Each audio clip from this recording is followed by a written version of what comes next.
बिस्मिल्लाहिर्रहमानिर्रहीम, अस्सलाम वालेकुम नाज़रीन। सियासी आईना के साथ मैं हूं ईमान नवाज। नाज़रीन, बजट पेश हो गया। हुकूमत मुतमईन भी है और खुश भी कि अल्लाह अल्लाह करके बजट पास हो गया। हुकूमती हलकों से बोलने वालों के गले खुश्क हो गए ये कह कह कर ये बजट अवामी बजट है।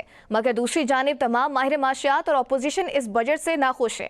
PTI के बड़े दावे थे कि हम बजट पास नहीं होने देंगे, मगर बगैर हिकमत अमली या सियासी बसीरत के महज सियासी दावों और आवे आवे किनारों से बजट रोकना नामुमकिन है। अपोजिशन असम्बली में बाकायदा अवामी नुमाइंदा होती है और अपना ड्राफ्ट देती है। अलबत्ता इस बार ऐसा मंजर भी देखने को नहीं मिला और असम्बली के फ्लोर पर वज़ीर आज़म की जानिब से मुज़ाकरात और गुफ्तगू की दावत एक ठंडी हवा के झोंके की तरह महसूस हुई है। पोस्ट बजट सिनेरियोस क्या हैं, अवाम इस बजट से किस हद तक मुतमईन है और मुस्तकबिल में इसके क्या इम्पैक्ट्स होंगे, जानने की कोशिश करेंगे आज के इस प्रोग्राम में। और इसी तमाम तो सूरत हाल पर बात करने के लिए हमें स्टूडियो में ज्वाइन करें डॉक्टर जुल्फ़िकार अली भट्टी साहब, वफाकी पार्लिमानी सेक्रेटरी कॉमर्स हैं, और इसके साथ साथ शाहिदा रहमानी साहिबा, रुकन कौमी असम्बली पीपल्स पार्टी, हमें ज्वाइन कर रही हैं। और इसके साथ साथ प्रोग्राम में मुझे ज्वाइन कर रहे हैं खालिद हुसैन बाट साहब, चेयरमैन किसान इत्तेहाद हैं। बहुत शुक्रिया आप तीनों मेहमानों का। भट्टी साहब, आपकी जानिब आना चाहूँगी। हुकूमत ने फाइनली वफाकी बजट तो पेश कर दिया, लेकिन आप लोग ये दावा कर रहे हैं कि आवाम के लिए रिलीफ था। सर, कितना रिलीफ था, कहाँ रिलीफ दिया, एलेबोरेट कीजिएगा। देखें, मैं आपको बताऊं, जो टैक्स हर साल जो है जो भी हुकूमत हो पेश करती है, और कभी भी आप ये सोचेंगे, कभी भी जो अपोजिशन है वो तो कभी भी नहीं ये कहती कि ये टैक्स ठीक है। और किसी टैक्स को मेरे ख्याल में पाकिस्तान की तारीख़ में आज तक मुझे पिछला जो है वो 76 ईयर्स का सारा उठा लें अपना सारा रिकॉर्ड, तो कोई भी ये नहीं कहेगा कि ये जो है ना कोई कि अवाम दोस्त टैक्स है जी। सारे यही कहेंगे जी।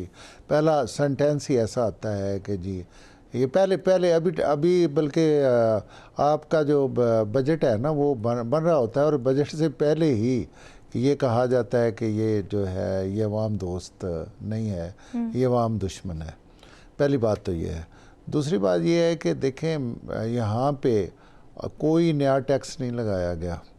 आप देख लेना ओवरऑल जो हालात इस वक्त पूरी दुनिया के थे, आप पूरी दुनिया को देख लें। पूरी दुनिया जो है वो जो अमेरिका और ईरान की जंग की वजह से और तेल महंगा होने की वजह से और सारे मामलात जो हुए हैं वो उसमें पूरी दुनिया मुतासर हुई है। उसमें सिर्फ पाकिस्तान तो मुतासर नहीं हुआ। आप देख, जो आपके अगर आपके कोई अजीज़ कार बाहर रहते हैं तो आप उनसे पूछिएगा कि वहाँ कितना असर पड़ा है। तो ये पाकिस्तान क्योंकि अपनी एक जंग के प्रोसेस से गुज़रा, वो इंडिया के साथ, और फिर उसके बाद ये इस जंग से भी मुतासर, ज़ाहिर ओवरऑल पूरी दुनिया हुई है, तो पाकिस्तान भी मुतासर हुआ है। तो मैं समझता हूँ कि इस सूरत हाल में और इस मुश्किल हालात में ये बेहतरीन जो है ये बजट पेश किया गया है वफाकी हुकूमत ने, और इसमें कोई जो लोगों को रिलीफ ही मिला है। अच्छा। जैसे कि आपका सुपर टैक्स था, उसमें रिलीफ मिला, मुलाजमीन को रिलीफ मिला, और किसान को रिलीफ मिला, ताजर जो है उनको एक फ़िक्स टैक्स में ला के उनको रिलीफ मिला। तो आप देख लें कि जितने भी आज मैं देख रहा था कि फेडरल चैम्बर जो है उसने भी इसको अप्रिशिएट किया। अच्छा। हाँ जी। और बाकी तो देखें, लोगों को हर बंदा यही चाहता है कि हर चीज़ जो है वो सस्ती हो जाए, लेकिन कभी भी किसी बजट पे भी चीज़ें सस्ती नहीं होती। हाँ जी। और इसीलिए हर साल ये चीज़ें, एक जो महंगाई की शरह है वो हर साल ही कुछ ना कुछ बढ़ती है। तो ये पूरी दुनिया का फिनोमेना है, इसको हम सिर्फ पाकिस्तान पे तो नहीं लागू कर सकते। ठीक। शाहिदा रहमानी साहिबा, आपकी जानिब आना चाहूँगी। बजट आपने भी सुना होगा, क्या समझती हैं, अवामी बजट था या बस टैक्स कलेक्शन का एक बजट लगा? देखिए, बहुत शुक्रिया। सबसे पहले बात तो ये कि बजट के अंदर कोई ऐसा सच पैकेज नजर, अभी ज़राअत की मेरे भाई जुल्फ़िकार अली भट्टी साहब बात कर रहे थे जी, अब आप बताएं कि एक तरफ किसान जो है एग्रीकल्चर, आपने देखा कि उसको खाद महंगी है, बीज महंगी है, फर्टिलाइजर, और इसके अलावा बिजली महंगी है, और वो तमाम चीजें जो खेती बाड़ी में ज़राअत में काम आती हैं वो सब की सब उनकी कीमतें बढ़ गई हैं। और उसके साथ ही जो क्लाइमेट चेंज है और उसके असरात हैं वो भी फसलों पर आपने देखा कि बहुत ही बुरे असरात हैं और फसलें तबाह हो रही हैं। तो हुकूमत ने किसानों के लिए क्या पैकेज दिया? मैं बजट में यही ढूंढ रही थी, मैंने कहा शायद उसमें कोई पैकेज नजर आ जाए। इसी तरह बात की इन्होंने कि सनतों की। आप ये देखें कि सनतें डे बाय डे जो है वो कम होती जा रही हैं, बंद होती जा रही हैं, सिर्फ इसलिए कि एनर्जी क्राइसिस भी है, और सेकेंडली ये कि उनके प्राइसेस बहुत हाई हैं। अभी टैक्सेस में जो टैक्सेस देते हैं वो लोग जो है वो तो अंडर अताब होते हैं, आपने देखा। और वो स्पेशली तनख्वाहदार तबके के आपने अभी भी देखा कि पेट्रोलियम लेवी और तनख्वाहों से सबसे ज्यादा टैक्स कलेक्शन हो। तो एफबीआर, जिसके अंदर हजारों मुलाजिम है, इतना बड़ा इदारा है, वो अपना टारगेट को क्यों नहीं अचीव कर पाता? क्यों बिलियन ऑफ रुपीस का शॉर्टफॉल होता है? अब जब एफबीआर बिलियन ऑफ रुपीस का वहां शॉर्टफॉल होता है तो गवर्नमेंट को तो चाहिए कि फिर ऐसे इदारों को बंद करें जो कि खजाने पे बोझ है, या उनकी कारकर्दगी को बेहतर बनाने के लिए कोई ऐसे इकदाम किया जाए इनकलाबी, ताकि इनकी अब गरीब आदमी जो कि पहले ही तनख्वाहदार तबके के सिर्फ 7% तनख्वाह बढ़ी है, और आप महंगाई देखें कि किस कदर है। पेट्रोलियम लेवीज जो है बेतहाशा। अब पेट्रोल कौन इस्तेमाल करता है? मोटर बाइक वाला भी करता है, छोटी गाड़ियों वाले भी करते हैं, सब पे इम्पेक्ट होता है अगर पेट्रोल महंगा होता है। इसी तरह आपने देखा कि ये तनख्वाहदार तबकों के टैक्स जो है थोड़ी सी मामूली कमी तो हुई, लेकिन वो चीज जो महंगाई इतनी ज्यादा है, उस तरह तनख्वाह भी कम से कम 20% तो बढ़ाई जाती, कम से कम। मैं हालात का हमें पता है, लेकिन उनके घरों के एक तो लोग आटा लेने जाते हैं, चीनी लेने जाते हैं, कपड़े लेने जाते हैं, हर जगह तो उनसे टैक्स होता है। पेट्रोल डलवाने जाते हैं वो भी इनडायरेक्ट टैक्स तो वो है। फिर उसके बाद उनकी तनख्वाहों से भी टैक्स कटता है। तो वो आपने सुपर टैक्स की बात की, देखिए सरमायादारों को तो मराद दी गई। बिजनेस क्लास में आप कौन बिजनेस क्लास में सफर करेगा? कौन बैरून मुल्क सफर करता है? आपने छोटी गाड़ियों के ऊपर जो है वो टैक्सेस लगा दिए। आप ये बताएं कि छोटी गाड़ी तो फिर भी गरीब आदमी ले लेता है, बड़ी बड़ी गाड़ियों और ये जो बिल्कुल आपने जिस तरीके से हम टैक्सेस खत्म किए हैं वो तो इलीट क्लास के लिए किए ना। अगर आपने सुपर टैक्स का क्या भी कहते 50 करोड़ से ऊपर वाले के लिए इम्पैक्ट होगा। जी, तो ये अब आप बताएं कि गरीब पे इसका क्या इम्पैक्ट पड़ रहा है? गरीब तो वही का वही है, वो 7% तनख्वाह लेके क्या में इजाफे से क्या उसका होगा? जबकि महंगाई तो बहुत हम आप सब जो है सफर कर रहे हैं महंगाई से। और पेट्रोल प्राइसेस देख लेंगे 400 तक, 450 तक पहुंच जाती है। और अब उस हालत में एक पेट्रोल पे जो बाइक चला रहा है, एक राइडर है, एक मतलब गरीब ही लोग हैं ना जिन जो टैक्स दे रहे हैं, इनडायरेक्ट दे रहे हैं, डायरेक्ट भी दे रहे हैं, तनख्वाहों से भी कट रहा है। तो आप ये बताएं कि उनको रिलीफ कहाँ भी दिया गया? कौन सी ऐसी पॉलिसी है कि आपकी जो है एक्सपोर्ट बढ़ जाएगी? कौन सी ऐसी पॉलिसी है कि आपके मुल्क में सनतें लग जाएंगी? जब सनतें लगेंगी तो रोजगार मिलेगा, बेरोजगारी खत्म होगी। तो सवालिया निशान तो बहुत ज्यादा है टैक्स बजट के अंदर। ठीक, मैं इसका रिस्पॉन्ड भी लूंगी भट्टी साहब से, लेकिन खालिद हुसैन साहब, आप इस बजट से मुतमईन हैं? क्योंकि भट्टी साहब तो ये कह रहे थे कि फेडरल चैम्बर वाले तो मुतमईन है इस बजट से। किसान इत्तेहाद वालों का क्या रिस्पॉन्ड है? बहुत शुक्रिया। और भट्टी साहब अगर सरगोदा डिवीज़न से या उन्होंने इलेक्शन हमारे जहाँ ज़राअत होती है वहाँ से लड़ा हुआ है, तो उनको अंदाज़ा होगा कि पिछले 3 साल में हर चीज़ महंगी हुई है, लेकिन एक वाहद किसान है जिसकी हर साल फसल सस्ती हुई है। और इतने माली मुश्किलात है किसान के, जिस आपको पता है कि 61% देही आबादी है जो ज़राअत से जुड़ी हुई है, और उस 61% जो लोग हैं उनका आज ये हाल है कि गंदम जो है इस साल क्लाइमेट चेंज की वजह से हमारी गंदम की एवरेज 10 से 15 मन कम आई, और इस टाइम गंदम की शार्टेज अभी 1 महीना नहीं हुआ गंदम निकली हुई, तो गंदम की शार्टेज आ गई है, जिससे गवर्नमेंट पंजाब खासकर हमारे घरों पे, आज अभी सरगोदा पे मेरे एक दोस्त का फोन आया कि यार हमारा बारदाना जो इन्होंने 6 अरब का लिया हुआ था, प्राइवेट कंपनीज को दिया हुआ था, वो मेरे घर आए हैं, मेरी सीड के लिए रखा था, बोरियां भी ले गए और गंदम भी उठा के ले गए। अब अपनी मर्जी से कटौती करेंगे और रेट लगा देंगे। कैसा निजाम है कि जब गवर्नमेंट पंजाब ने गंदम डीरेगुलेट कर दी तो फिर हमें अपने घरों पे रखने की इजाजत नहीं है। 2 साल पहले हम मिन्नतें करते थे कि पंजाब गवर्नमेंट से और अदारों से कि खुदा के वास्ते 1800 में ही गंदम खरीद लें, तो वो गंदम नहीं खरीदी गई। आलू मेरा इस टाइम 2 रुपए किलो, 2 रुपए किलो, और आधी तो हमने आलू उसी जमीन में हल उसमें चला दिया क्योंकि इतना खर्चा था और बाहर 2 रुपए का बिक रहा था। तो क्या DAP 3 साल पहले 13,000 की, आज 17,000 की है, यूरिया पहले 3,000 की थी, आज 5,000 है।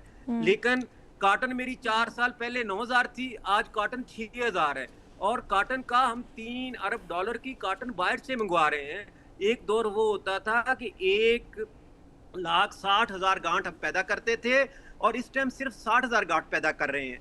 इसी तरह $10 अरब की चीजें जो किसानों से जुड़ी हैं, अगर गवर्नमेंट किसानों को रिलीफ दे, और इस क्लाइमेट चेंज, खुदा की कसम इस टाइम हमारी फसल तैयार खड़ी होती है और बेमौसमी बारिशें, सैलाब की वजह से, समंदर की कटाव से जमीनें तबाह बर्बाद हैं। कोई पुरसौने हाल नहीं किसानों से पूछने के लिए। लेकिन जुल्म देखें कि हर किसी की चीज की कीमत है। मेरी गंदम जिस दिन कम हो गई, 2 साल मैं मिन्नतें करता रहा, आज गंदम शार्टेज है। हाँ। तो घरों पे कैसा जुल्म है कि पुलिस आती है, पैराफोर्स आती है, वो फूड नहीं खरीद रहा, वो प्राइवेट कंपनीज हैं उनको देते हैं। और आज पता चला है कि वो प्राइवेट कंपनी 3300-3200 का लेते हैं, कटौती करते हैं और सारी KPK को दे देते हैं। अच्छा। गवर्नमेंट के रिकॉर्ड में नहीं आते, वहां 4500 की बेच देते हैं। और गवर्नमेंट पंजाब ने बॉर्डर बंद किए हुए हैं। मैं सब रिक्वेस्ट करता हूं कि हमारा खासकर KPK और बलूचिस्तान में अमन व अमान की सूरत बहुत खराब है। अगर पंजाब सबसे ज्यादा गंदम पैदा करने वाला सूबा है, अगर सूबाबंदी की जाएगी, सूबों को गंदम नहीं दी जाएगी, तो इससे एक गलत मैसेज आएगा। हम अपील करते हैं प्राइम मिनिस्टर साहब से, देखें जैसे हमारे प्राइम मिनिस्टर और आर्मी चीफ, हम बिल्कुल जो अच्छी बात करने वाली इस टाइम ईरान और अमेरिका की जो सुलह कराने में इस टाइम किरदार पाकिस्तान का और फील्ड मार्शल का और प्राइम मिनिस्टर का है, पूरी दुनिया सराह रही है। सिफारती कामयाबियां तो एक तरफ है, लेकिन मुल्क के जो मसाइल हैं वो सियासी मसाइल भी अपनी जगह है, वहाँ पर भी मामलात हल नहीं हो रहे। और जिस तरह से आप मसाइल बता रहे हैं, ये आम आवाम के मसाइल है और ये किसानों के मसाइल है और ये आज के नहीं है, दिहाइयाँ हो गई हैं इन मसाइल को। भट्टी साहब, ना आपके इत्तेहादी इस बजट से मुतमईन है, किसान इत्तेहाद वाले भी मुतमईन नहीं है, आपने इस बजट में मुतमईन किसको किया है? या फिर ऐसा समझा जाए कि बजट आप लोगों ने बनाया है ऐसा है कि अगले 12 महीने बस निकल जाएं? नहीं, देखें, मैंने पहले अपना जब शुरू किया है तो मैंने पहले बताया है कि इस वक्त जो पाकिस्तान के जो माशी हालात हैं वो कोई ये नहीं है कि वो लोकली हैं, वो इंटरनेशनल हालात हैं। और इस सूरत हाल में जब आप पूरी दुनिया जंग में हो और पाकिस्तान ख़ुद जंग, आपके बॉर्डर्स जो हैं वो ख़तरात में हों और आप एक सारे सिस्टम से गुज़र रहे हों, तो अल्लाह ताला ने आपको पूरी दुनिया में कामयाबी दी दिफाई लिहाज से, तो वहाँ पे आपको कुछ ना कुछ मुश्किलात झेलनी पड़ती हैं। और उन मुश्किलात में ये है कि देखें, लोगों को मज़ीद उस पर या तो वो शरह को बरकरार रखा गया है या कम रखा गया है। आप एक एक सेक्टर को बेशक लें, आप रियल एस्टेट सेक्टर को लें, आप ये मेरी बहन गाड़ियों की बात कर रही थी, वो छोटी गाड़ियों पे नहीं। देखें, अगर 1800 सीसी को गरीब आदमी गाड़ी नहीं लेता, उसकी 2 करोड़ लिमिट रखी गई है, वो आपके सामने सारी पिक्चर आ जाएगी। तो 2 करोड़ की गाड़ी है जो है वो गरीब कब खरीदता है? अच्छा। वो देखे ना, उन लोगों को तो टैक्स देना चाहिए जो बड़ी गाड़ियां खरीदते हैं। अगर बड़ी गाड़ियों पे टैक्स लगा है तो वो उसका मेरे ख्याल में हमें एतराज़ नहीं करना चाहिए। आखिर किसी से तो पैसे लेने हैं ना, मुल्क बगैर टैक्स के तो नहीं चलते। अगर आप ये समझें कि आप इस टैक्स की शरह को आप देखें, यूरोप से कंपेयर करें और दूसरे कंट्रीज से कंपेयर करें, तो फिर आपको अंदाज़ा होगा कि पाकिस्तान में कितने लोग टैक्स देते हैं और कितना टैक्स देते हैं। अपनी आप ईमानदारी से बताएं कि जो हमारा टैक्स नेटवर्क है वो कितना है। मेरे भाई की बात कर रहे थे, देखें मैं तो खुद छोटा सा किसान हूँ, कोई बहुत बड़ा किसान तो नहीं हूँ मैं, तो आप ये कह रहे हैं हाँ, एक छोटे लेवल का किसान हूँ। मुझे बिल्कुल इस चीज़ का अदराक है कि हमें हमारे किसान को बहुत सारी चीज़ों में रिलीफ मिलना चाहिए। लेकिन मैं सॉरी टू से, हमारे जितने भी किसान इत्तेहाद है या हमारे जितने भी हैं हमारे दोस्तों ने, इनको अपने किसानों को ट्रेनिंग की तरफ भी ले जाएं। इनको वैल्यू एडेड गवर्नमेंट ने इतने ट्रेनिंग के प्रोग्राम बनाए हुए हैं, ये वैल्यू एडेड एग्रीकल्चर पे भी लेके जाएं। मेरे देखें ना, मेरे गांव का बंदा सब्ज़ी जो है वो शहर से वो आता है, फेरी वाला उससे ख़रीदता है। भाई क्यों ख़रीदता है? मेरे पैसे पहले लोग सब्ज़ियाँ बीते थे, लोग फ्रूट लगाते थे। अच्छा। ये आप माने ना। अब चीज़ें कहते हैं जी आलू महंगे हो गए, मैं अब प्याज महंगे हो गए, गाली जो है वो निकाल रहे हैं, प्राइम मिनिस्टर साहब को निकाल रहे हैं, लेकिन वो सर, ये PML जो को निकाल। नहीं levies मेरी बात लगाई सुन, गई हैं। नहीं जी। मेरी बात सुने। हर बंदा अपना फिजिकली इसको वैल्यू एडेड में लेके जाएं। कितना सा एक 10 मरले एक कनाल का आप माने ना। जब मैं आपको मियाँ शहबाज साहब जो थे, शहबाज शरीफ साहब चीफ मिनिस्टर थे पंजाब के, तो मैं एक दफ़ा जापान गया, मैं अपने बेटे के पास। मैं वापस आया तो मैंने उनको किचन गार्डनिंग का कंसेप्ट दिया, ये खालिद भाई को पता होगा। तो उस वक़्त 50 रुपए का बीज, जो 7 किस्म की सब्जियों का बीज जो है वो 50 रुपए का मिलता था। अच्छा। उस स्कीम को हमने किया। और मैं वो इसलिए बता रहा हूँ कि वो जगह जगह पे जब लोगों ने सब्जियां लगाई या सब्जियां लगाते हैं तो वो उसके रेट भी कम हो जाते हैं। हमारा मसला ये है कि हमने वही ट्रेडिशनल क्रॉप्स लेते हैं। अगर हम गंदम है तो वो सिर्फ हम गंदम लेते हैं, अगर चावल है तो हम चावल लेते हैं। पूरी दुनिया देख लें वैल्यू एडेड पे चली गई है। अब मैं सरगोदा की बात कर रहे हैं, देखें मेरे किसान का किन्नू क्यों नहीं बाहर बिकता। वो किन्नू को हमने वहाँ पे R&D में नहीं लेके गए, खालिद भाई R&D में लेके ही नहीं गए हमने वही पुराना जो आज से 20 साल 25 साल पहले, मैं क्योंकि खुद कामर्स में हूँ और हम हर दफ़ा कोशिश करते हैं कि हमारा को किन्नू इस क्वालिटी का किन्नू खरीद वाले से भी भट्टी साहब आपसे हाँ बात जी। करूंगी, वो लेकिन उस साइड पे भी मैं आता हूँ, मेरी बात सुने जी। तो मैं ये समझता हूँ कि सारी गलतियाँ हमारी नहीं है, सिर्फ एक साइड पे नहीं है। गलतियाँ जो हैं, या आप ये कहें कि देखें हुकूमत ने अपने इदारे बनाए, रिसर्च के बनाए, ट्रेनिंग के बनाए, बच्चों को स्किल सिखा रहे हैं हम, AI पे लेके जा रहे हैं, IT पे ले जा रहे हैं। देखें ना, लोगों को वो सीखना चाहिए। लोगों को ये ज़रूरी देखें ना, किसान को भी हर जगह पे कोशिश होती है कि किसान को भी साथ साथ चीज़ों को सिखाया जाए, लेकिन हमारा किसान जो है वो अब उतनी मेहनत नहीं करता, वो उसी साइड्स पे आता ही नहीं है जो वैल्यू एडेड वाली साइड है। मैं समझता हूँ कि जापान में जिसके पास 1 कनाल 2 कनाल जगह है ना, वो अपना घर का खर्चा चलाता है। यहाँ लोगों के पास 25 एकड़ जगह है हमारे किसान के पास, और वो 25 एकड़ रोना धोना शुरू कर देता है। वो एक दफ़ा आता है वहाँ बीज बो के, उसके बाद वो पुरानी से बीजों को वो लेके और उस पर फिर बैठा होता है कि नहीं जी मेरे तो खर्चे पूरे नहीं हो रहे। मैं कहता हूँ कि ये दोनों साइड्स पे चीज़ें चलेंगी। ठीक है शाहिदा साहिबा, आपने तो किसान का मुकदमा रखा था और किसानों की बात की थी, लेकिन भट्टी साहब कह रहे हैं किसान उतनी मेहनत नहीं करता है। नहीं, ऐसा नहीं है। देखिए, लाखों लोग जो हैं इस ज़राअत से हैं, और ज़राअत हमारे मुल्क में एक रीढ़ की हड्डी की हैसियत रखती है। हमारी बेस्ड ज़रूरी मुल्क कहलाता है पाकिस्तान।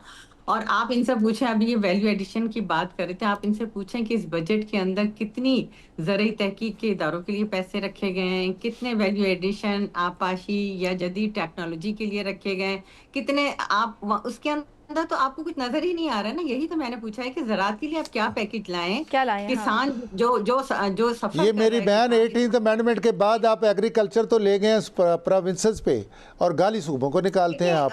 ये वहाँ रिसर्च सेंटर तो बनाने चाहिए, सिंध को बनाने चाहिए, पंजाब को बनाने चाहिए। मेरी आप बात सुने।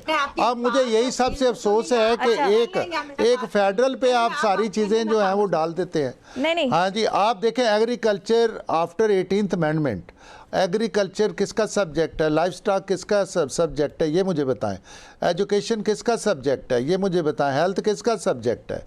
ये आप प्रोविंसेस में ले गए और फिर NFC वार्ड के तहत सारी चीज़ें भी ले गए, और फिर मरकज़ रह गया या तो अपने कर्जे उतारने के लिए, या रह गया डिफेंस के और या फिर अपने पेंशन देने के लिए। और इसीलिए मरकज़ कितना कमज़ोर हो गया कि उनको सूबों से पैसे लेने पड़े।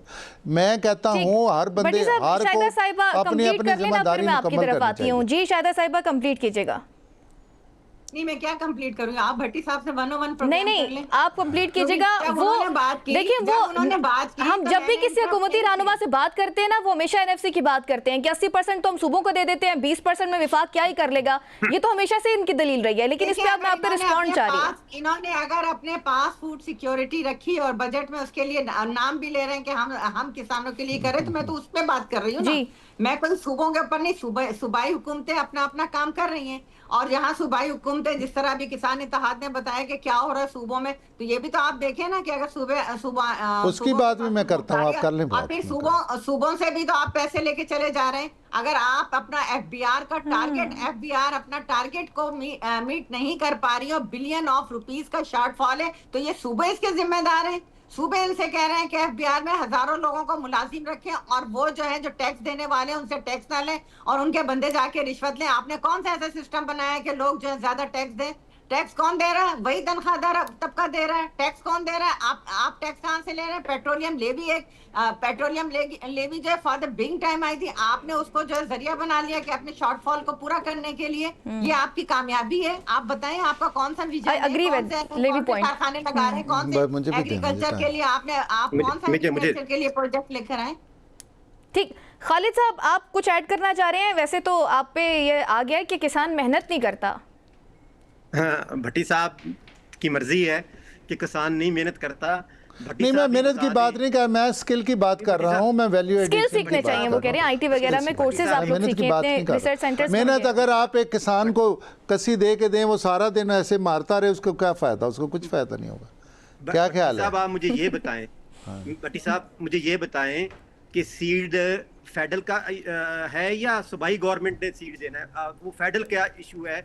पावर जो है फेडरल के पास है, हमारे पास जो फर्टिलाइजर है वो फेडरल इशू है। तो ये 4-5 बड़े इदारे जो ज़राअत के साथ जुड़े हुए हैं, फेडरल का काम है। बिल्कुल 18वीं तरमीम के पास सूबों के पास आया है। आप भट्टी साहब ये बताएं कि गन्ने की फसल सरगोदा में काश्त हो रही है, किसान शुरू से गन्ना ही काश्त कर रहा है, उसकी क्वालिटी या सीड किसने प्रोवाइड करना है? पिछले आपको पता है कि मेरी हर साल कॉटन का सीड हम कहाँ से लें? किसान खुद तो तैयार करता है बेचारा, देसी सीड तैयार करता है। मार्केट से जो सीड लेते हैं, पिछली दफा मकई का जो सीड मिला अलग हुआ है, जब 6 महीने बाद मकई का 3 महीने बाद मकई की फसल तैयार हुई, उसको जो छली लगती है वो ही नहीं लगी। तो हम कहाँ जाएं? हम कैसे वैल्यू एडिशन करें? हमारा वैल्यू एडिशन करने के लिए मैं गवर्नमेंट से, अगर गवर्नमेंट इस दफा फेडरल गवर्नमेंट सीड पे काम करती, कोई 50-60 अरब रुपए सीड पे रखती, और क्लाइमेट, भट्टी साहब आपको पता है आपके इलाके, हमारे इलाके सब में तो अभी भी जो बेमौसमी बारिशें हैं, गंदम की जो थी एवरेज वो 10 से 15 मन है, कम हो गई है। तो वैल्यू एडिशन मैंने नहीं करनी, मुझे सीड देंगे, मैं मेहनत में मेरी कमी आ जाए, हमारा नहरी निज़ाम हमारा खत्म हो गया है, टेल पे पानी हमारे पास नहीं जा रहा। ये नहीं कि सिंध, मैं पंजाब गवर्नमेंट की बात कर रहा हूँ। जिस तरह आप भट्टी साहब फरमा रहे थे कि आज पंजाब गवर्नमेंट कह रही है कि अभी 5 अरब रुपए बजट में रख रहे हैं, और अभी जो सब्जियां हैं भट्टी साहब वो आप गांव में तो नहीं मिलेंगी, लाहौर के छतों पे मिलेंगी, उसमें पंजाब गवर्नमेंट ने 5 अरब रखा है। अच्छा। इसी तरह केपीके की हुकूमत है, हमने कोमल जैम डैम के लिए पिट पिट के थक गए, वो सिर्फ एक ही नारा मारते रहते हैं, बाकी उनका कोई काम नहीं है। कोमल जैम कमांड एरिया था हमारे पास, उस पर अगर काम इस साल 5 अरब रुपए रख देते केपीके और फेडरल गवर्नमेंट, तो 6 से 7 लाख एकड़ है। इसी तरह बलूचिस्तान में कच्छी कनाल पे पिछली दफा पैसे रखे, हमारा बुलान डैम था, मकरान डिवीजन है। मैं कहता हूं कि 2-3 चीजें अहम थी इस बजट में। सबसे पहले दफा, क्योंकि इस टाइम बलूचिस्तान में, मैं अभी बलूचिस्तान में हूं, बलूचिस्तान और केपीके के बहुत हालात खराब है, और उसके बाद ज़राअत होगी तो दहशतगर्दी जो सिंध और बलूचिस्तान में या केपी में कम होगी। लेकिन बदकिस्मती से आज जो जुल्म पंजाब गवर्नमेंट ने घरों पे छापे मार के किया है, घरों पे गंदम उठाई है, खुदा के वास्ते भट्टी साहब आपको भी पता है कि हम कभी 25 मन 30 मन रख लेते हैं, जब खालिद साहब एहतजाज के हवाले से भी बताइएगा। 30 जून की आप लोगों की कॉल है अगर सब्सिडी नहीं दी जाती? बिल्कुल 30 जून तक, हम 30 जून तक गवर्नमेंट से अपील करते हैं कि हमारी 2 चीजों पे काम कर दें। ज्यादा हम नहीं मांग रहे कुछ, ना हमें कर्जे दे ना भीख दे। भट्टी साहब को पता है हमारे बाप दादा ने कर्जे पे जो ट्रैक्टर लिया था वो जमीन बेच के दिया है, हमारे से कर्जा भी नहीं उतरता। हम ये कहते हैं कि हमें सीड अच्छा प्रोवाइड कर दे, और सिर्फ हमारी फसलों का गवर्नमेंट और मीडिया और आप लोग बैठ के फैसला कर दें कि कास्ट क्या ही है और रेट क्या है। अगर वैल्यू एडिशन करनी है तो सीड अच्छा दे दें, हम वैल्यू एडिशन करने के लिए तैयार है। लेकिन ये सारी चीजें अगर 30 तक ना हुई तो हम चारों सूबों में, आज हम बलूचिस्तान में है, सिंध, केपी के, ये नहीं कि किसी पंजाब ने किया है या सिंध ने किया है, अल्लाह गवाह ज़राअत को चारों सूबों ने इग्नोर किया है, और अब हम इग्नोर नहीं होने देंगे। पर में एहतजाज होगा। एहतजाज ऐसा नहीं होगा कि हम रोड जाम कर देंगे। अच्छा। पाकिस्तान किसान जो है ना, मुल्क की सलामती का चले दामन है। एहतजाज पुरअमन हो या ना हो, सूरत हाल हमेशा एक ही जैसी रहती है। भट्टी साहब, ये एहतजाज भी करने लगे हैं, फिर वही सूरत हाल हम देखेंगे, किसान नहीं, सड़कों पे खालिद आएंगे। भाई अपने तय बिल्कुल सही बात कर रहे हैं। मैं जो बात कर रहा हूँ, मैं ये कह रहा हूँ कि जहाँ पे फेडरल का रोल है, उसमें बिल्कुल फेडरल को अपना रोल अदा करना चाहिए। मैं ये नहीं कह रहा कि हमें अपना रोल नहीं अदा करना। अच्छा देखें, मैं यही बात कर रहा हूँ कि देखें 18th अमेंडमेंट के बाद आपने agriculture, livestock, health, education, industry, ये सारे के सारे जो चीज़ें हैं, ये सूबों को, उनको इसीलिए पैसे दिए जाते हैं कि सूबों को ये दे दी गई। और बेशक मेरा सूबा हो या सिंध हो या मेरा पूरा पाकिस्तान अच्छा। है, या KP के हो या बलूचिस्तान हो, मैं किसी एक सूबे की बात नहीं कर रहा, मैं किसी एक हुकूमत की बात नहीं कर रहा। हमें सबको वो जिम्मेदारियां अदा करनी होंगी। असल में अगर आप ये सोचें कि सिर्फ जो है, ये सिर्फ फेडरल जो है वो सारी मुल्क की जो ज़राअत है उसको ठीक कर लेगा, तो इट इज़ नॉट पॉसिबल। अच्छा। ये देखें, इसमें तो कोऑर्डिनेशन के साथ ज़रूर चलना पड़ेगा, और इनके मसाइल बिल्कुल जेन्युइन हैं। क्योंकि मैं खुद किसान हूँ, मैंने पहले बताया है कि वो इनके मसलों का, ये इनका गुनाह नहीं है, इनके मसले हैं, लेकिन ये हमें सबको मिल के अदा करने को। आज मेरी अगर बहन ये कहती है कि हम बरी ज़मा हैं, सिंध बरी ज़मा है, कोई कहता है मुझे थोड़ा पानी दे दो, कोई कहता है मेरा ज़्यादा पानी है, कोई जो है वो अपने हिसाब से कहता है कि देखें ये हर चीज़ ही जो है सारे, देखें किसी के करेले महंगे हो जाते हैं ना, वो प्राइम मिनिस्टर को गाली निकालता है, बाबा अच्छा। वो करेले लगाने तो भाई आपने हैं, वो करेले मेहरबानी करके लगा लें, वो उसको भी गाली हमें पड़ती हैं। मैं क्योंकि फेडरल की एक नुमाइंदगी कर रहा हूँ, मैं इसलिए बात कर रहा हूँ। तो मैं ये चाहता हूँ कि भाई अपने अदा करो। ये नहीं है कि आप मीठा मीठा आप और जनाब गाली हमारे खाते डाल के, और उसी वक्त जनाब यहाँ पे TV पे बैठ के कहना तो बड़ा आसान है कि जी फेडरल ने ये बजट पेश किया है और फेडरल ने जनाब करेले महंगे कर दिए हैं, आलू महंगे हो गए हैं। वो बाबा हमने तो ये सारी चीज़ें आप वैल्यू एडेड ले गए हैं। मैं बैठा हूँ कांग्रेस में, मैं तो इसको एक्सपोर्ट करने को तैयार है। मेरे पास वैसे तो सर एक्सपोर्ट्स क्यों नहीं बढ़ रही? मैं यही बात कर रहा हूँ। एक्सपोर्ट देखें पीछे से आप यहेंगे जो देखें, ये उसकी किस्म जो है वो नहीं है, काटन कम हो रही है। भाई काटन उसमें कभी हमने कहा है फेडरल ने या प्राइम मिनिस्टर ने भाई काटन का काम ना करें। देखें मेरे पास तो जो चीज़ आएगी मैं तो वो बेचनी है, मैंने तो एक्सपोर्ट की पॉलिसी बनानी है। हमने तो एक्सपोर्टर को उसका सारा टैक्स माफ़ कर दिया। अच्छा। हम तो एक्सपोर्टर को रिबेट देते हैं। हमने तो उसको इतना इजी कर दिया कि उसमें सिर्फ वो SCCP में अपनी कंपनी खोलता है, साथ वो टैक्स अपना सेल टैक्स में अपना नंबर लेता है, और हम कहते हैं एक्सपोर्ट करें। $100 बिलियन जो है एक्सपोर्ट हो सकती है। देखें, लेकिन ये नारा तो 2014 में नवाज शरीफ साहब ने अपनी तकरीर में भी लगाया। नारा तो ये है ना, देखें चीज़ें कहाँ पे, मुझे ये बताएं कि इतने से इस्लामाबाद में आप कितनी इंडस्ट्री लगा लेंगे, मुझे आप बता दें। इंडस्ट्री कहाँ पे लगेगी? किसी प्रोविंस में ही लगेगी। फिलहाल तो इंडस्ट्रीज बंद हो रही हैं, मैं वही कह रहा हूँ ना, तो वो जो बंद हो रही हैं उसकी गाली हमें बेहतर हो। शायदा मतलब उसमें कौन सा हमने, मेरी बात सुने, SCC बनाए हमने, फेडरल गवर्नमेंट ने स्पेशल इकोनॉमिक जोन बनाए। ये मैं शायदा बहन भी को भी पता है, वहाँ कराची में नहीं बने SCC, उसका स्पेशल इकोनॉमिक जोन क्या है? STC हमने बनाया, स्पेशल टेक्नोलॉजी जोन बनाया। SCC में आपको 10 साल तक रिबेट दिया गया कि वो टैक्स फ्री है, उस पर इनकम टैक्स भी नहीं लगेगा, आमदनी का बाहर नहीं पूछा जाएगा, मशीनरी भी फ्री होगी।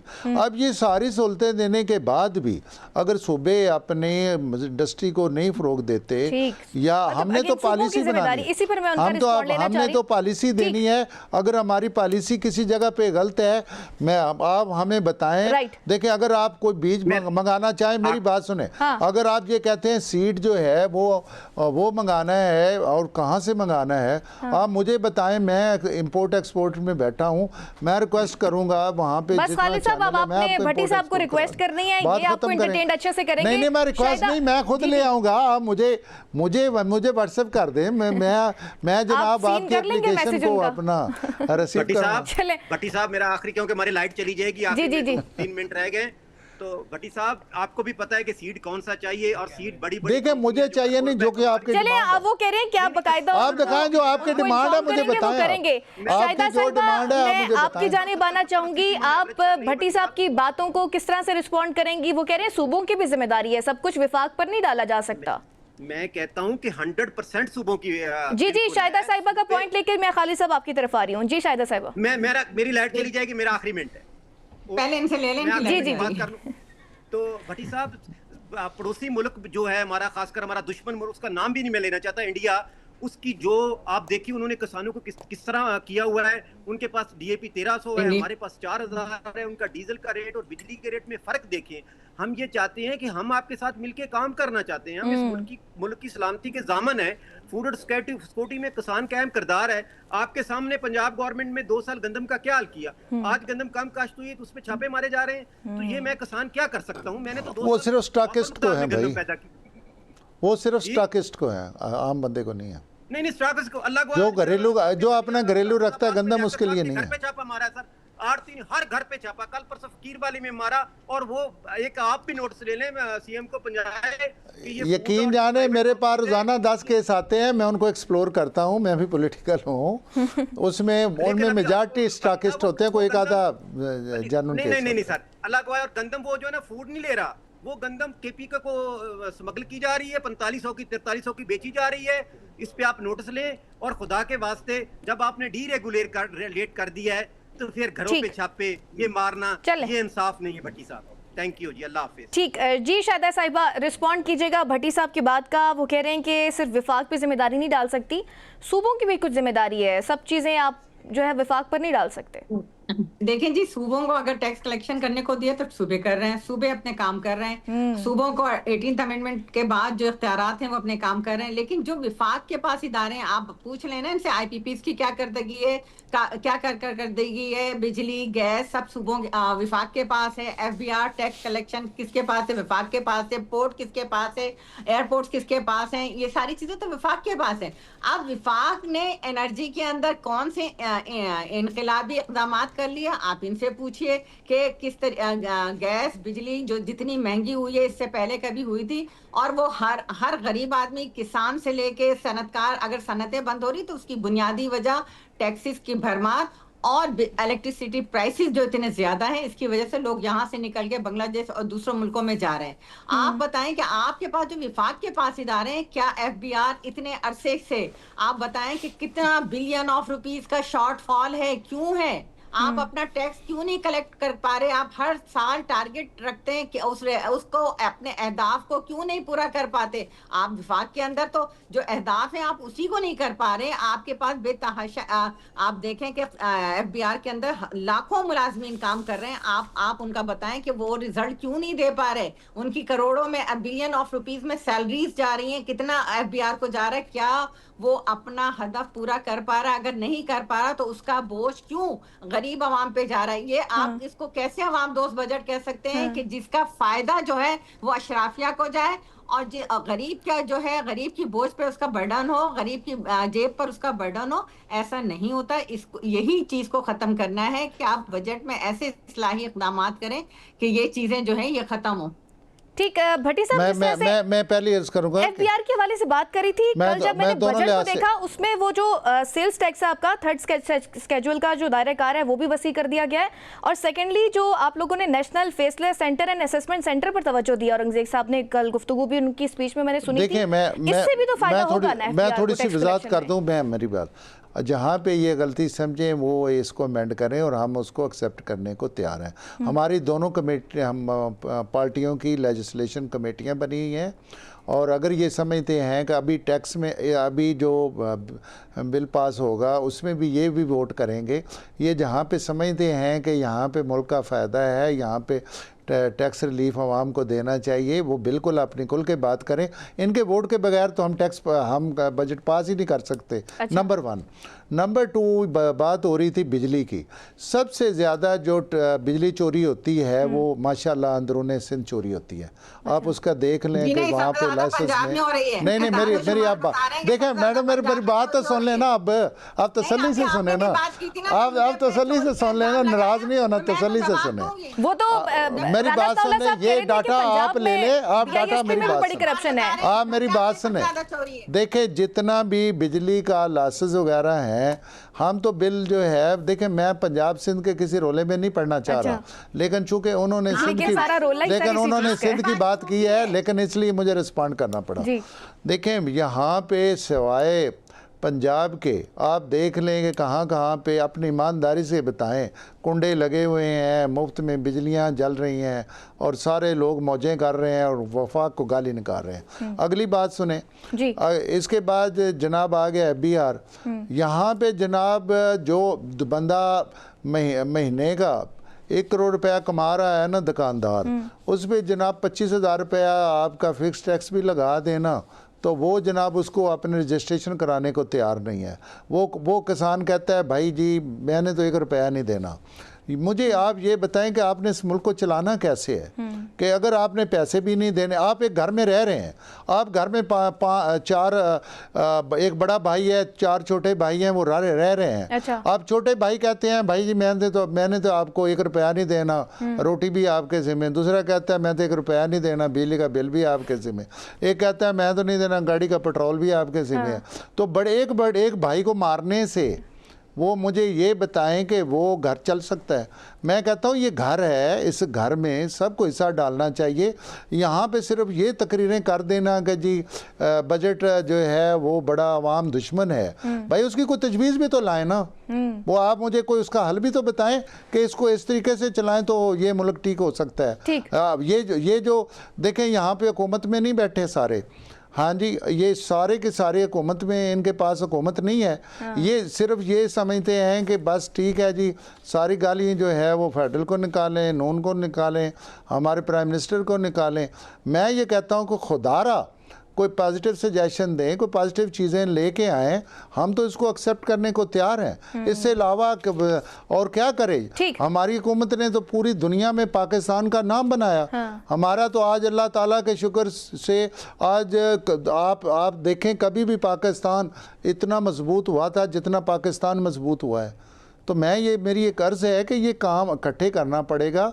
इससे नहीं फ़र्क पड़ेगा कि आप एक दूसरे को ब्लेम करें या आप इस तरीके से। ठीक है, शाहिदा साहिबा क्या रिस्पॉन्ड करेंगी? वो कह रहे हैं कि ब्लेम गेम नहीं चलनी चाहिए और पॉजिटिव सजेशन दें। वो मानेंगे? बात की ना कि 3 सूबे कुछ नहीं कर रहे हो, छोटा बड़ा सारा सूबा पंजाब कर रहा है। नहीं, पंजाब की बात नहीं, मैं तो फेडरल की बात कर रहा हूँ, बड़े भाई की बात। मैं आपकी बात समझ गई, सबसे ज्यादा चोरी पंजाब में होती है इलेक्ट्रिसिटी की। और ये अभी एक रिकॉर्ड में आया कि लाहौर के अंदर कितने बड़े बड़े डिफॉल्टर हैं जो चोरी कर रहे हैं। नंबर 2 ये कि अभी भी विफाक ने जब अपनी कारकर्दगी नहीं दिखाई अपने एफबीआर के जो टारगेट। लेकिन शाहिदा साहिबा जितनी गुफ्तगू आपकी मैंने पूरे प्रोग्राम में सुनी है, आपको एतराजात बहुत हैं, लेकिन फिर भी वोट कर देते हैं आप लोग हर चीज में। आपकी मदद की है तो आज जो है आप बजट पेश कर रहे हैं।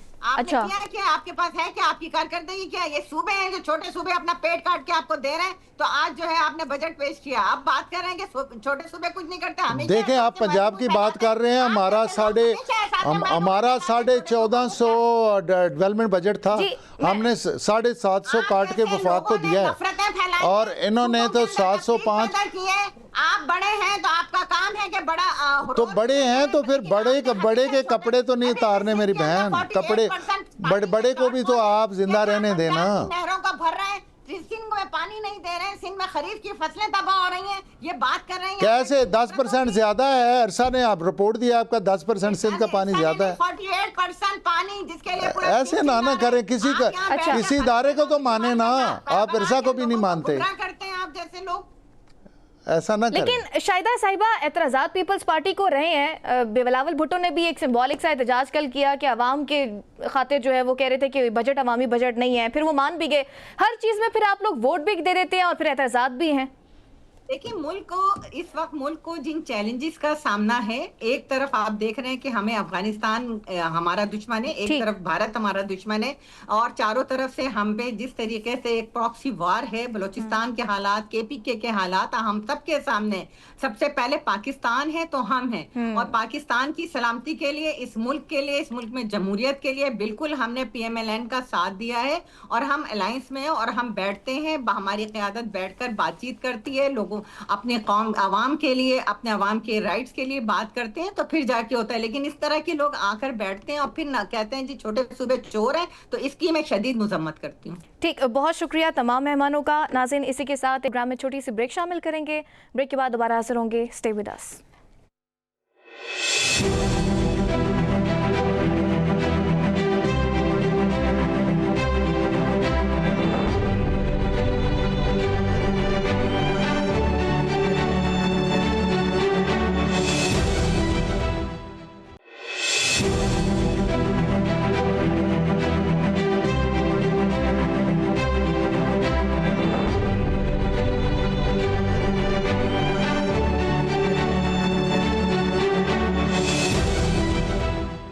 वेलकम बैक नाज़रीन। और प्रोग्राम के इस हिस्से में ज्वाइन किया है पाकिस्तान तहरीक इंसाफ के सीनियर रहनुमा बैरिस्टर उमैर नियाज़ी साहब ने। बहुत शुक्रिया बैरिस्टर उमैर नियाज़ी साहब ज्वाइन करने के लिए। सर, बजट के हवाले से PTI ने कहा था कि बड़ा टफ टाइम देंगे, पार्लियामेंट के बाहर धरना होगा, लेकिन ऐसा कुछ भी सामने नहीं आया और बजट पास हो गया। बुनियादी तौर पे देखिए, बजट हर साल आता है, मगर बजट को हम एक सरसरी सा डॉक्यूमेंट ले लेते हैं, बजट को ना वो अहमियत दी जाती है। बुनियादी तौर पे आपके मुल्क ने इस बजट के मुताबिक चलना है, मगर पाकिस्तान का जो आईनी और जो इस वक्त कानूनी ढांचा है, उसने इस बजट को मजाक बना दिया है। वो मजाक किस तरह से बना दी है कि एक बजट पास होता है जो ये ऐवान पास करता है, अगर उसको ओवरऑल आप उठा के देख लें तो उसमें 80% एक्सपेंडिचर ऐसा होता है जिसको हम चार्ज एक्सपेंडिचर कहते हैं। चार्ज एक्सपेंडिचर वो एक्सपेंडिचर है जिस पे आप वोट ही नहीं करते। तो इस ऐवान के इतना भी इस्तेकाक नहीं है कि उसको कहे कि ये गलत है, इस पे जो है ना इसको रिजेक्ट किया जाए। वो डिमांड जिस तरह की आई है वो उसी तरह से कैरी होती है। 20% बजट ऐसा होता है कि जिस पे ये ऐवान वोट देता है और ये पास होता है, मगर पास होने के बाद उस बजट के साथ क्या होता है, आज जो कल बजट पेश किया फाइनेंस मिनिस्टर ने, उसको उठा के देख लें, उसके साथ एक्सेस बजट की डिमांड आई हुई है। वो किस सन की है? वो सन 2024-25 की है। सन 2024-25 की एक्सेस बजट डिमांड का क्या मतलब है कि जो बजट पार्लियामान ने अप्रूव किया था उससे उन्होंने इजाफी खर्च किया। कितना इजाफी खर्च किया? 2000 ट्रिलियन रुपए, 2000 अरब रुपए उन्होंने इजाफी खर्च किए। तो जब इस तरह का मामलात हो, पार्लियामेंट्री ओवरसाइट ही ना हो, जब पार्लियामान से पूछे बगैर खर्चे किए जाएं और उन खर्चों पे कोई किसी को पूछे ही ना, तो इसी तरह के मामलात होंगे। फिर क्या है कि चोर रस्ते ढूंढे हुए हैं कि टेक्निकल ग्रांट्स के नाम पे चीज़ें के खर्चे पहले कर दिए जाते हैं, बाद में एक रबर स्टैंप की तरह पार्लियामेंट को ट्रीट किया जाता है। तो ये सारे मुद्दात हैं जो अपोजिशन सामने रख रही है और भरपूर तरीके से इन पे बात कर रही है। सर, लेकिन इस हवाले से पाकिस्तान तहरीक इंसाफ की कुछ मीटिंग्स भी हुई, पाकिस्तान पीपल्स पार्टी से सोहेला अफरीदी साहब भी कुंडी साहब से मिले, लेकिन वो मीटिंग्स भी कोई काम ना आई। पीपल्स पार्टी ने अगेन एक सिंबॉलिक सा वो एहतजाज किया बिलावल भुट्टो ने, और फिर भी वोट हुकूमत को दे दिया इस बजट में भी। तो इसी तरह फिर हम 28वीं तरमीम में भी देखेंगे पीपल्स पार्टी मान जाएगी और आप लोगों की कोशिशें कोई काम नहीं आएंगी। देखिए, ये बुनियादी गलत है। बुनियाद जब गलत हो, जब असेंबली हो मांगे तांगे की, जब जिनका मैंडेट ही ना हो बिठाया जाए, तो फिर वो कॉम्प्रोमाइज़ करते हैं। और कॉम्प्रोमाइज़ किस तरह के करते हैं? क्या आज इनको नहीं पता वफाक में बैठ के जो ये बजट पास कर रहे हैं, जिस पे ये लड़ रहे हैं एक एक रुपए के लिए, वो डेफिसिट बजट है। 7000 रुपए इस वक्त गवर्नमेंट की किटी में नहीं है, गवर्नमेंट वो कमाएगी भी नहीं, गवर्नमेंट उससे ज़्यादा खर्च करने जा रही है, मगर ये फिर भी अपने हिस्सों के लिए लड़े हैं। फिर जब सूबाई हुकूमतें होती हैं, सूबाई हुकूमतें हमेशा अपने सूबे का इंटरेस्ट देखती हैं, मगर इधर क्योंकि मैंडेट मांगे तांगे का है, चोरी का मैंडेट है, तो ये बोलने से भी कासिर है। इन्हीं हुकूमतों ने मिल के वफाक के साथ एग्रीमेंट पैक्ट साइन किया है, फिस्कल पैक्ट साइन किया है, और हर साल बिलियंस ऑफ रुपीस सरेंडर कर रहे हैं। बिलियंस ऑफ रुपीस सरेंडर करने का क्या मतलब है कि आपकी जो ADPs की स्कीमें हैं जो 2 से 3 साल में मुकम्मल होनी थी उनका थ्रो फॉरवर्ड 12 से 13 साल पे चला गया है। आपके काम सूबे के रुक गए हैं। और इस तरह की तंग माशी हालात में, इस तरह के माहौल में जब आप अपने ADB प्लान को पूरी तरह से कर ही ना सकें तो आप अपनी आवाम का किस तरह से ख्याल रखेंगे? ठीक, लेकिन सर सुहेल आफरीदी साहब ने ये कहा था कि मुलाकात होगी खान साहब से तो KP का बजट पेश करेंगे, तो इस हवाले से क्या है, KP का बजट पेश करने जा रही है तहरीक इंसाफ? ये तो इसमें बेहतर वही जवाब दे सकेंगे, क्योंकि पिछली दफा अली मीन खान की भी मुलाकात नहीं हुई थी और AP हुकूमत ने बजट पास किया था। अब आया वो उस हद तक जाते हैं। देखें, वफाक की अपनी मजबूरी है, वफाक ने पैसे लेने हैं, सरप्लस बजट KP से लेना है, तो ये सारे मामला सामने हैं। अब क्या उनकी अंडरस्टैंडिंग है उस पर वो ज्यादा बेहतर कमेंट कर सकें। ठीक, लेकिन उमैर साहब, फॉरवर्ड ब्लॉक भी बन चुका है पाकिस्तान तहरीक इंसाफ में, और मुश्ताक गनी साहब ने हमारे चैनल के शो में भी बात की थी और ये इल्ज़ाम लगाया था कि अगर आप KP का बजट उनकी मर्जी के बगैर पेश करेंगे, उनके वोट के बगैर पेश करेंगे, तो फिर इसका मतलब ये समझा जाएगा कि सुहेल आफरीदी साहब इस्टेब्लिशमेंट की तरफ से खेल रहे हैं, उन पर भी वो टैग लग जाएगा। नाराज लोग होते रहते हैं। आप चले उसे फॉरवर्ड ब्लॉक का नाम दे लें, कितने को लोग होंगे? 2-3 लोग टीवी पे सामने आए, मैं कहता हूँ वो 10-15 भी हो जाए। इस वक्त 92 पे PTI की हुकूमत बनी हुई है और फाइनेंस बिल पे वोट करना, पार्टी की हिदायत पे वोट करने पे तमाम लोग पाबंद होते हैं। पार्लिमानी लीडर की हिदायत आप पे लागू होती है, वो ना भी करें, अगर 10-12 शॉर्ट भी हों तो फिर भी बजट को कोई मसला नहीं है। ऑपोजिशन की तो तादाद ही 50 के इर्द गिर्द है, वो इतना कोई बड़ी क्रेडिबल कोई थ्रेट नहीं है और इंशाल्लाह ताला ये तमाम लोग भी वोट करेंगे। लेकिन बैरिस्टर उमैर नियाजी साहब, हम देखते हैं कि अडियाला में भी पाकिस्तान तहरीक इंसाफ जाती है मुलाकात के लिए, वहाँ एहतजाज किया जाता है, फिर बजट के हवाले से भी आपने कहा एहतजाज होगा, लेकिन अब हुकूमत को आपकी किसी भी मूव का कोई फर्क नहीं पड़ रहा। इसकी क्या रीज़न है, इतना कॉन्फिडेंस क्यों है इस हुकूमत को? फिर आपने कल उनके चेहरे नहीं देखे। कल जो चेहरे थे, कल बहुत कुछ बोल रहे थे। कल फाइनेंस मिनिस्टर ने बजट नहीं पढ़ा, उन्होंने मरसिया पढ़ा है। उन्होंने फाइनेंस की बातें कम की, उन्होंने फॉरेन अफेयर्स पे ज़्यादा बात की, फॉरेन अफेयर्स की फतूहात का जिक्र देते रहे, क्योंकि उन्हें पता था कि उनके फाइनेंस के फील्ड में कोई फतूहात नहीं। वर्ल्ड बैंक की रिपोर्ट एक चपेड़ की तरह सामने गूंज रही थी कि 1.5 करोड़ पाकिस्तानी उनके पिछले ही बजट में सतह गुर्बत से नीचे गया। इस वक्त 45% पाकिस्तानी ऐसे हैं जिन्हें 2 वक्त की रोटी मुयस्सर नहीं है, ये वर्ल्ड बैंक कह रहा है। जब इस तरह की सूरत हाल हो मुल्क में तो बहुत मुश्किल होता है कि एंड्स को मीट करना, और मेरा नहीं ख्याल ये अब आखिरी बजट अपना दे के चलते बनेंगे। और सर कुछ कॉलम्स ये भी आ रहे हैं कि ये हुकूमत भी जाने वाली है, इनके भी दिन कम रह गए। ये कंपनी तो चलेगी ही नहीं, वो ठीक उन्होंने लिखा है, मगर साथ ही साथ ये निज़ाम भी नहीं चल रहा। ये निज़ाम सारा लपेट में आ रहा है, क्योंकि ये गरीब परवर निज़ाम नहीं, जिसमें टैक्सेस लिए गए, जितने जो 20-21 IMF प्रोग्राम्स हैं, उनका अल्टीमेटली पाकिस्तान को क्या फ़ायदा हुआ? ये पार्लियामेंट्री ओवरसाइट नहीं थी जिस वजह से आज नुकसान हुआ। आज जिस नहज पे पहुंचे हैं, कर्जे गलत इस्तेमाल हुए हैं। अगर पाकिस्तान का कंपैरिजन दूसरे मुल्कों से करें, दूसरे मुल्क क्यों आगे चले गए?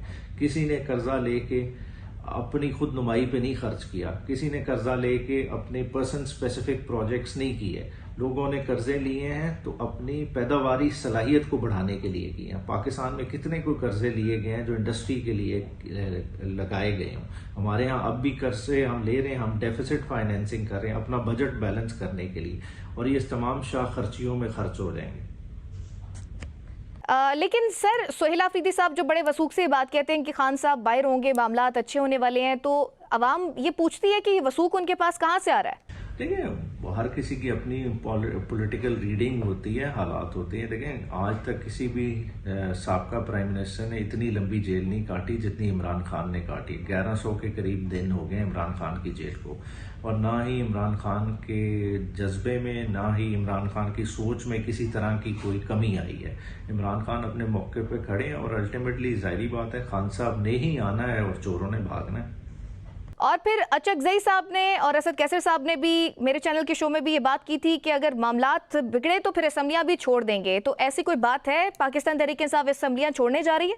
देखिए, ये तो निज़ाम ही नहीं चल रहा। असम्बलियाँ छोड़ना ना छोड़ना ये बहुत छोटी बात है। बुनियादी तौर पे देखने की क्या बात है कि एक ऐसा अजीब डिसफंक्शनल सा हमने मुल्क बना दिया है जिसमें वसाइल की तकसीम चंद हाथों में चली गई और वसाइल की तकसीम फर्दर कॉन्सेंट्रेट कर रही है।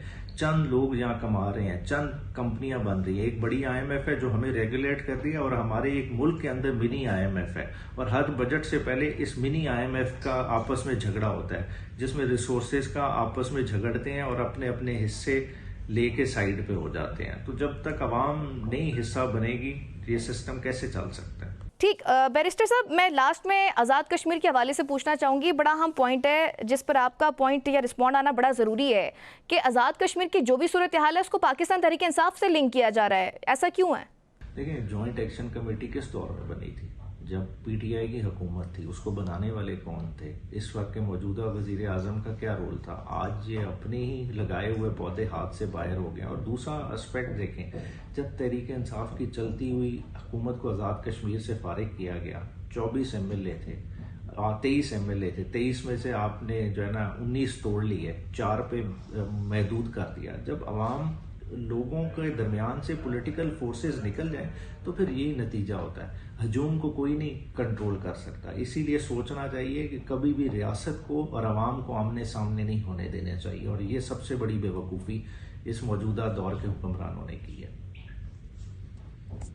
ठीक, बहुत शुक्रिया। बैरिस्टर उमैर नियाजी पाकिस्तान तहरीक इंसाफ के सीनियर रहनुमा हमारे साथ मौजूद थे। आपके वक्त का बहुत शुक्रिया। और इसी के साथ एक छोटी सी ब्रेक शामिल करेंगे। ब्रेक के बाद दोबारा हाजिर होंगे।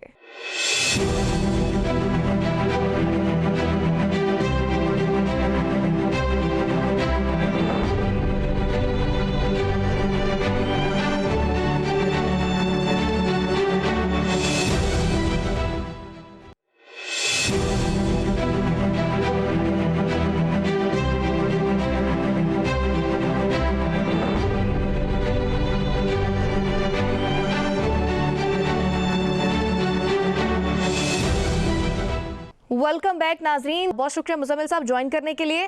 सर, विफाकी बजट 2026 और 27 पेश कर दिया गया है। सबसे पहले आपने उसको कैसा रीड किया? कैसा बजट हुकूमत ने पेश किया?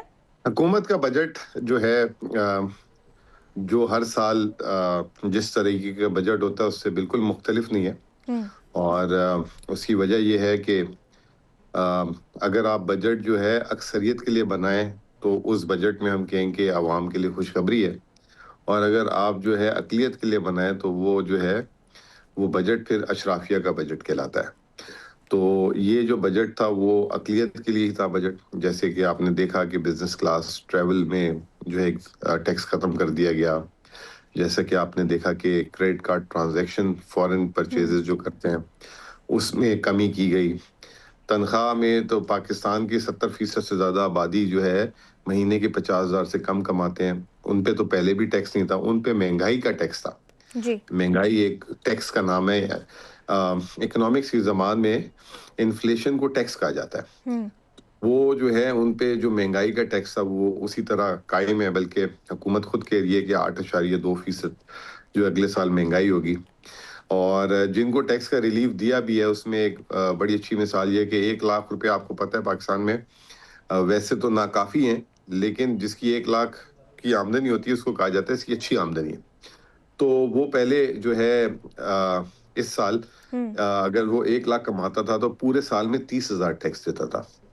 अब जो है उसका 6,000 कर दिया, तो उसको 2,000 रुपये महीने की टैक्स की बचत होगी। लेकिन दूसरी तरफ अगर महंगाई 8.2% है तो उसको जो है उससे ज्यादा पैसों की जरूरत है अगले साल 8,200 रुपये, ताकि वो अपना जो है मियारे जिंदगी को बरकरार रख सके। तो लेकिन 2,000 रुपये का टैक्स रिलीफ और 8,200 से चाहिए। तो अनफॉर्चुनेटली ये बताता ये है कि शायद इस साल उसको और अपने जो है किफायत शायरी की तरफ जाना होगा, या अपना कोई और खर्चा जो है ड्रॉप करना पड़े, या अपने बच्चे को अगर प्राइवेट स्कूल में पढ़ाता था तो निजी स्कूल से जो है वो सरकारी स्कूल में जाए, तो कुछ ना कुछ उसको एडजस्टमेंट करनी पड़ेगी। तो इस लिहाज से अगर आप बजट को देखें तो बजट जो है मैं फिर कहूँगा अक्सरियत के लिए जो है उसमें कुछ नहीं है। अक़लियतों के लिए अलग अलग जो जिन्होंने प्रॉपर्टीज बड़ी बड़ी खरीदनी है, तो अगर उसका टैक्स जो है आधा कर दिया गया है तो उसको लाखों रुपए की बचत एक ट्रांजैक्शन में हो जाएगी। तो एक्सपोर्टर छोटा तो होता ही नहीं है, बड़े बड़े एक्सपोर्टर्स हैं, उनके लिए जो है रखा गया है। तो सुपर टैक्स यानी कि 50 करोड़ तक जो जिनकी आमदनी होगी उन पे सुपर टैक्स बिल्कुल खत्म कर दिया गया है। हाँ 50 करोड़ का कमाने वाला आदमी गरीब तो नहीं होता, जी वो तो गरीब नहीं, मतलब वो शराब दुनिया में भी वो टॉप 1% पे आता है। हाँ तो ये इसलिए मैं इसको कहता हूँ कि ये अकलियतों का बजट है, अक्सरियत का बजट नहीं है। लेकिन मुज़म्मिल साहब, जो पाकिस्तान तहरीक इंसाफ ने बजट प्रपोजल दिया उसमें पेंशन के हवाले से आप लोगों ने बात की थी, सिविल गवर्नमेंट का खर्चा कम हो उस हवाले से बात की थी, खैर वो तो शामिल नहीं हुआ इस बजट में, लेकिन उसके हवाले से जो आपने सैलरी क्लास पर कहा था टैक्सेस कम हो वो इस बजट में शामिल है। उस लिहाज से जिस तरह से आपने सुपर टैक्स की बात की और जो एडवांस टैक्स है वो भी खत्म हो गया, उस हवाले से लग रहा है कि थोड़ा बेहतर बजट था एज कंपेरेटिव अगर हम पिछले बजट देखें। देखिए, मैं आपको क्या बोला, मैंने ये कहा कि अकलियत के लिए तो बेहतर बजट है ना। मैंने आपसे ये इस बात से, मैं तो आपके बोलने से पहले ये बात बोल चुका हूँ। ठीक। मैं तो अक्सरियत जो है पाकिस्तान में, अक्सरियत किन लोगों की है? जो गरीब हैं। खुद हमारी, आपको पता है, अब तो हुकूमत ने गुर्बत की डेफिनेशन बना दी है कि 8,500 रुपए महीना जो कमाएगा वो गरीब नहीं कहलाएगा। बिल्कुल माशाल्लाह, आपको पता ही होगा। तो वो जिनको वो कह रहे हैं गरीब नहीं कहलाएगा, उनके लिए भी कुछ नहीं है। हाँ। तो मेरा ये है सिर्फ, और कोई। मुज़म्मिल साहब, जो बजट में कहा जा रहा है कि गालिबन 2000 अरब या 2200 अरब जो इजाफी इकट्ठे करने हैं, वो कहाँ से इकट्ठे करेगी हुकूमत? ये तो मेरा नाम मुजम्मिल है, औरंगजेब खान नहीं है। ये तो आप तो उनसे पूछना है। नहीं, अगेन आपको क्या लगता है फिर वही लेवी वगैरह लगाएंगे? लेवी तो लग चुकी हुई है हमारी जिंदगी में। लेवी का तो अब मतलब आप ये देख लें कि लेवी में भी आज मेरे से किसी ने सवाल किया, तो पिछले साल से तकरीबन 150 या 200 अरब रुपए इजाफी रखे हैं उसके टारगेट में। तो मैंने उन्हें ये कहा कि अब दो सूरतों में ये 200 अरब रुपए इजाफी होंगे, या तो ये कि पिछले साल से इस्तेमाल पेट्रोल का पाकिस्तानी कौम ज्यादा करेगी तो हुकूमत को लेवी मिल जाएगी, या तो अगर इस्तेमाल बराबर है या उससे कम होता है पिछले साल से तो फिर लेवी की में मजीद इजाफा हो जाएगा। और जो एक चीज जो आप लोगों को भी बात करनी चाहिए वो ये करनी चाहिए कि लेवी हो, सेल्स टैक्स हो, ये इनडायरेक्ट टैक्स है। जी। ये इनडायरेक्ट टैक्स जब होता है तो वो इनडायरेक्ट टैक्स जो है ना, वो अंधा होता है। वो चाहे अमीर हो, चाहे गरीब हो, चाहे मर्द हो, चाहे औरत हो, चाहे बच्चा हो, चाहे जवान हो, अगर वो कोई चीज इस्तेमाल कर रहा है तो उससे वो बराबर के पैसे ले लेते हैं। यानी कि पेट्रोलियम लेवी, अगर कोई बाइक वाला भी जाता है तो उससे 100, पता नहीं, अब मेरे ख्याल से 25-26 रुपए हो गई है, तो उससे भी इतनी ली जाती है लेवी। गाड़ी वाला जाता है उससे भी ली जाती है, जीप वाला जाता है उससे भी इतनी ली जाती है। तो उससे क्या होता है कि एक मुनसिफाना जो निजाम है वो जो है वो खत्म हो जाता है। इसलिए दुनिया में जो टैक्स की शरह का ज्यादा तवाजुन होता है वो होता है इनकम टैक्स पे, और जो जरूरी अशिया होती हैं उन पे सेल्स टैक्स की शरह कम रखी जाती है, ताकि जो है वो लोगों पे जो अगर हर आदमी से यकसा लेना है तो गरीब आदमी पे बोझ ना पड़े। और जो लग्जरियस आइटम होते हैं, जैसे मैं आपको एग्जांपल देता हूँ, जब मैं पढ़ाई करता था जी। तो आयरलैंड का एक मॉडल मैं पढ़ रहा था, उसमें उन्होंने ये लिखा था कि जो चीज जो खाते हैं, जो मकामी तौर पे उनकी पैदा होती थी उस पे सेल्स टैक्स कम था, ताकि लोग मकामी चीज खाए, ताकि दरामदी बिल भी ना बढ़े। और जिनको इम्पोर्टेड, ब्रांडेड और ये, उस पे सेल्स टैक्स बहुत ज्यादा था क्योंकि वो अमीर खाते थे। हमारे यहाँ क्या है कि हमने सेल्स टैक्स जो है ना हर चीज का बराबर कर दिया है। जी। आप जो है मतलब अगर वो, आप तो खातून है, जो अगर कोई ब्रांडेड चीज है उस पे भी यहाँ पे सेल्स टैक्स 18% है, और एक जो जिसे कहते हैं कि बिल्कुल जो दर्जी के लेवल की चीज है उस पे भी सेल्स टैक्स 18% है। तो उससे तो आपने अमीरों से इजाफी चीज नहीं ली और आपने जो है उनको सपोर्ट किया, फैसिलिटेट किया। तो ये जो बजट है ये एक, जिसे कहते हैं, अशराफिया का बजट है, और इसमें कोई दो राय नहीं है, क्योंकि अशराफिया ही मीडिया पे बैठती है। इस वक्त मैं आपके सामने बैठा हूँ, तो अगर मैं अपने आप को मैं अगर आप कोई भी मुझे कह सकता है कि ही represents the, if not elite तो हायर मिडिल क्लास या अपर मिडिल क्लास, तो इसको क्या पता कि ये गरीब के क्या मसाइल हैं। तो जब टीवी में जब ये चलते हैं तो इन्हीं का प्रेशर बिल्ड होता है, तो इन्हीं को रिलीफ मिल जाते हैं। हाँ, लेकिन स्टिल गवर्नमेंट ये कह रही है कि हम इस्तेकाम से बढ़ रहे हैं और सस्टेनेबल ग्रोथ की तरफ हम लोग जा रहे हैं। ऐसा इकबाल साहब भी कह रहे हैं कि 2035 तक जो है हम एक्सपोर्ट्स बहुत ज़्यादा बढ़ा देंगे। $100 बिलियन की एक्सपोर्ट्स का वो दावा कर रहे हैं, जो मुझे याद आता है कि 2014 में नवाज शरीफ साहब ने भी कहा था कि होंगी। देखें, जब तक आप नौकरी में होते हैं ना तो आप ऐसी ही बातें करते हैं जी। जब आप नौकरी से बाहर आ जाते हैं ना तो फिर आपको याद आता है ऐसा कुछ भी नहीं होना।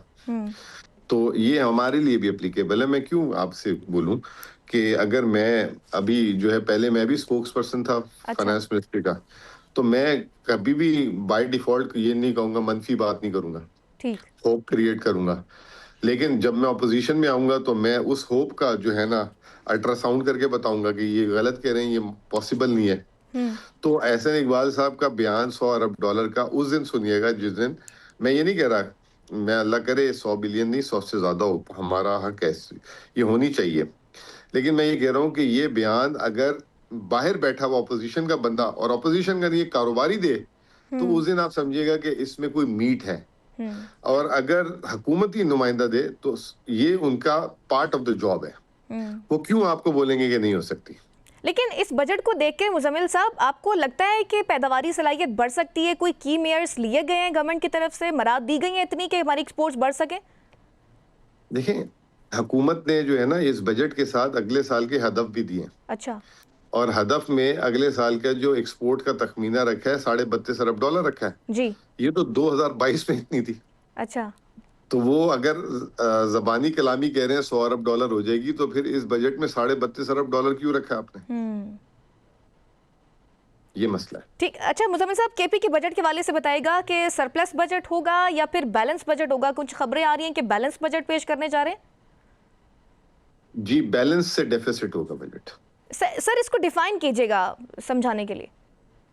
देखें, ये जो है पार्ट ऑफ दी वो होता है कि सरप्लस को अभी एक मिनट के लिए छोड़ देते हैं। खसारे का बजट जो है, कभी कभार अगर खसारे का बजट आप सही जगह पे खसारा कर रहे हैं तो वो ज्यादा आपके लिए मौसर होता है। इसी तरीके से अगर आप सरप्लस बजट से जो है अपनी माशी हालात बेहतर कर रहे हैं तो वो भी एक जरूरी चीज होती है। अभी हमें ऐसा लग रहा है कि हमारे जो वसाइल हैं वो ऐसे नहीं थे आज से 2 साल पहले, 2 साल पिछले, जिसके बेसिस पे हम जो है एक एक्सपेंशनरी बजट दे देते, खुला खर्च करने वाला। फिर उसके बाद अगर एक्सपेंशनरी दे देते तो हमारे पास फिर बर वक्त जो है अपने वाजिबात देने के पैसे नहीं होते। जैसे हुकूमत सर्कुलर डेट आप सुनती हैं, ठीक है ना, कि अपनी ताकत से बड़ा काम कर लिया, अब उसके पैसे उतारने के लिए नहीं है तो वो जो है सर्कुलर डेट बढ़ता जा रहा है और आप जो है वाजिबात नहीं दे पा रहे। या सऊदी अरब, यूएई से आप बार बार कर्ज की रोल ओवर कराते हैं कि जी अब अगले साल के लिए फिर बढ़ा दें क्योंकि हम कर्ज नहीं दे पा रहे, ठीक है ना। तो हमारी स्ट्रेटेजी ये थी कि हम उस वक्त एक्सपेंशनरी बजट देंगे जब हमारे पास उसके वसाइल होंगे, उससे पहले तक हम अपने लिए वसाइल जमा करें। तो इस साल हमें लगता है कि हम थोड़ा सा पिछले सालों के मुकाबले में थोड़ा सा एक्सपेंशनरी साइड पे जा सकते हैं। उसके लिए हमें कर्ज भी लेने की जरूरत ना पड़े, तो वो हमारे पास आ गया, तो इसलिए हम इस दफा बैलेंस बजट देंगे। तो सर वैसे जो ज्यादातर गवर्नमेंट्स बजट देती हैं वो फिर 1 साल के लिए होता है। अब कुछ खबरें ये कि वो 3 माह के लिए होगा बजट केपी का। देखें जी, मैं तो 1 साल का बजट बना के बैठा हुआ हूँ। अच्छा। पॉलिटिकल लीडरशिप बोलेगी कि दे दें तो दे देंगे, अगर वो कहेगी होल्ड कर लें तो होल्ड कर लेंगे। ये तो मेरा है ही नहीं, डोमेन ही नहीं है। ये मेरे से आप गलत सवाल करें। अच्छा। या आप इंफॉर्मेशन हमारे हैं उनसे कर लें, वजीर आला साहब से कर लें, वो आपको इसमें ज्यादा बेहतर पिक्चर दे सकते। ठीक। अच्छा सर, जो विफाक ने सूबों से पैसे मांगे थे, आपने भी कहा था कि आप लोग दे रहे हैं, उस पर आमीन हो चुकी है। फिर आपने कहा पंजाब हमसे ज्यादा पैसे दे रहा है, फिर उसकी आपने तरदीद कर दी। वो सर क्या मामला था? मैंने ना तरदीद की है ना मैंने ये बात बोली है। मैंने तो पहले दिन से एक ही बात बोली है कि ये जो अहम कौमी नौइयत के मंसूबों के लिए पैसे जो मांगे जा रहे हैं जी, जैसे तमाम पार्टीज अपनी लीडरशिप से बात करती है, हमें भी अपनी लीडरशिप के पास जाना होगा और इंशाल्लाह ताला हमारी लीडरशिप का जवाब मुस्बत आएगा तो हम इंशाल्लाह इसमें जरूर, फिर हमारा काम है कि उसके लिए हम जगह बनाएं, लेकिन उससे पहले तक मुमकिन नहीं है। ये पहले दिन से एक ही स्टेटमेंट है, 1 लाइन है। इसमें कोई अगर मेरे बिहाफ पे कोई और बोल दे तो उसका जिम्मेदार मैं नहीं हूँ। मैंने जो बोला है मैंने यही बोला है और अभी तक एक ही कंसिस्टेंट है मेरी लाइन। ठीक है सर, लास्टली बस आपका कमेंट लेना चाहूंगी, जो विफाकी बजट 2026-27 आया उसमें क्या फैक्टर आपको लगा मिसिंग है? क्योंकि मैंने भी बजट को रीड किया, जो एक्सपेंडिचर साइड्स है बजट की वो पूरी तरह से मिसिंग थी। लेकिन उसमें जो है मिसिंग फैक्टर ये है कि अपनी साइज ऑफ गवर्नमेंट या ये हुकूमत कह ले कि सब रेवेन्यू की बात कर रहे हैं कि टैक्स सैलरी को ये हो गया, इसका ये हो गया। किसी ने ये सवाल नहीं किया कि वजीर आजम हाउस ने अपने कितने खर्चे कम किए, जुडिशरी ने कितने कम किए, ये जो हमारे ओवर एक्सपेंडिचर है उसके लिए क्या किया। तो वो कहीं पे भी वो सवाल नहीं हुआ। तो मेरे हिसाब से जो मिसिंग पार्ट है, हमने अपनी एक्सपेंडिचर रैशनलाइजेशन नहीं की इस बजट में। ठीक है, बहुत शुक्रिया। मुशीर खजाना पख्तूनख्वा मुज़म्मिल असलम साहब हमारे साथ प्रोग्राम में मौजूद थे। इसी के साथ प्रोग्राम का वक्त खत्म हो गया। मैं ईमान नवाज आपसे इजाज़त चाहूँगी। अपना ख्याल रखिएगा। अल्लाह ने के बाद।